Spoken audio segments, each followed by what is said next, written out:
diverted creation from God's purposes and depravity cemented in that brokenness. The kingdom has been preparing for this moment, the invasion that begins in the coming of the king. Jesus is the hinge on which the ages turn. Those ages are the old one, symbolized here in red, a line that goes from original creation, depicted in Genesis 1, all the way to the end of old creation, depicted at the end of the book of Revelation, and new creation, depicted as a green line, whose alpha, or beginning, is in the Annunciation or the conception of Jesus, the Word made flesh, and which ends in an eternity of never-ending new creation in which all things are reconciled through him. The Bible describes Jesus as the Alpha and the Omega, divine language associating him with the God who is beyond creation and beyond its beginning and ending. Here, I'm going to refer to Jesus as the Omega, the end of the old, as well as the Alpha, the beginning of the new, because that is what his ministry accomplishes. Jesus becomes the end of what is old and frustrated, and the beginning of what is new and ultimate. We're used to historical turning points like these. In America, my country, a turning point is the ratification of the Constitution, which ended one era and which began another era. Of course, the new era doesn't begin from scratch. It's a renewing of what was already there and a reorienting and ordering of what needed reorienting. Because the Constitution came about during the Enlightenment, its founders and a lot of people seem to treat it as if it's divorced from history and divorced from a cultural context that actually birthed it, that of the Enlightenment. Other cultures and communities have different turning points. The Exodus is the turning point for Judaism, and the Hijra is the turning point for Islam. And some communities have no such turning point. Paganism, for instance, and animism in remote, unreached people groups. These communities' lives look more situated in Genesis 12, in the situation in which God started something new with Abraham. The substance of Christian faith is what Jesus has done, the so-called work of Christ. Revelation 21:5 sums that up. Behold, he says, I am making all things new. Note the present tense, not I will, not I have, but I am. We stand at what Paul in 1 Corinthians 10 called the ends of the ages, the overlap between the old and the new. That's the red shifting to green bracket in the middle of the screen where we are. We exist after the incarnation, after Jesus has begun a new arrangement, yet before his appearing to put an end forever to creation's oldness. And by the way, it was his coming that made creation old.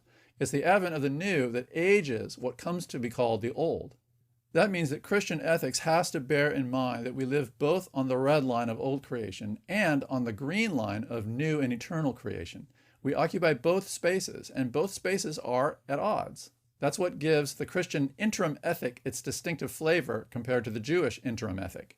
You find signs of the church's awareness of where it is between the times all over the New Testament. In fact, it forms the basic structure of most of the New Testament writings. Just about every biblical writing has an imperative to it. It's telling us how to behave, how to respond, and how to act. And in just about every New Testament writing, that imperative rests on an indicative, what God has done, which provides the basis for how we should act.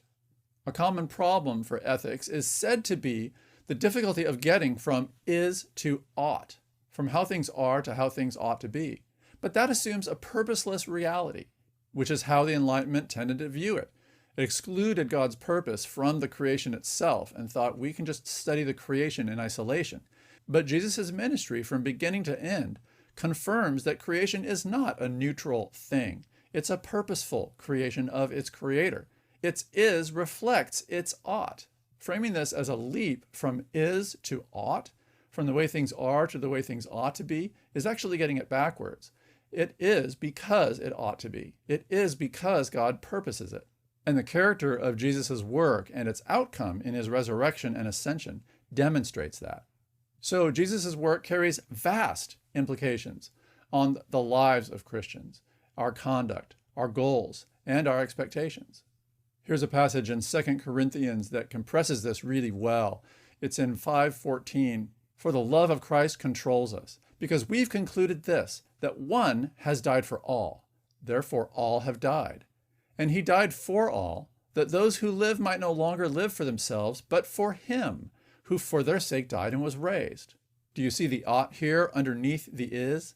God's purpose is driving the process. 16. From now on, therefore, We regard no one according to the flesh. According to the flesh means from mere outward appearances, and particularly from an old creation redline point of view. Even though we, that means Paul, once regarded Christ according to the flesh, we regard him thus no longer. The risen Jesus made quite an impression on Paul when he appeared to him on the way to Damascus. 17. Therefore, if anyone is in Christ, there is new creation. The old has passed away. Behold, the new has come. All this is from God. What makes Christian ethics distinct and what has made it so powerful when people actually follow it is this awareness that we stand in a unique, different place because of Christ's work, and our conduct follows from that standing.